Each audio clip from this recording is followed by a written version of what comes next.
Okay, hello guys. I just want to draw your attention to this particular article, and I'm going to call this Beware the Lab Leak Theory. If you look here, there is someone called, you may have heard of him before, Jeffrey Sachs, and it says Jeffrey Sachs presents evidence of possible lab origin of COVID-19. This is by The Intercept. I know it's a magazine, and the woman writing it is Sharon Lerner, and he's talking about how he and his co-author Neil Harrison say federal agencies and universities possess evidence that has not been adequately reviewed, including virus data, biological samples, virus sequences, email communications, and lab notebooks that could give rise to evidence of where COVID-19 came from and whether it originated in a laboratory, etc., etc. Of course, he's not the first to suggest this. This was widely covered in the alternate media, okay?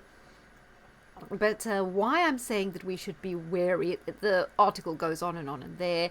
They're talking about a division of the Defense Department called Defense Advanced Research Projects Board, DARPA, etc., etc. Why I say be careful of this is Jeffrey Sachs has been around before. Look at this article from Airmail News, and it says, this goes back to the fall of Yeltsin and well, should we say the fall of the Soviet Union and the Soviet Union's steps to become a Russia and to become a stumbling kind of capitalistic society with the Russian economy, right? And there were three key people who were the architects of the post-Soviet economic plan. And one of them was this guy, Jeffrey Sachs, also Larry Summers, and they did this under the auspices of James Rubin, I think it was at the State Department. And because of this botched plan, I don't know if it was botched, quite frankly, it was probably well coordinated. The vast majority of the Russian wealth landed up in the hands of 9 oligarchs. One of them was Boris Berezovsky. I've got their name somewhere here. And there you go. So when this article just talks about how the world wants to punish Putin's billionaire, but he didn't enrich them alone. It was US policies and such members of the Harvard elite as Jeffrey Sachs and Larry Summers who helped.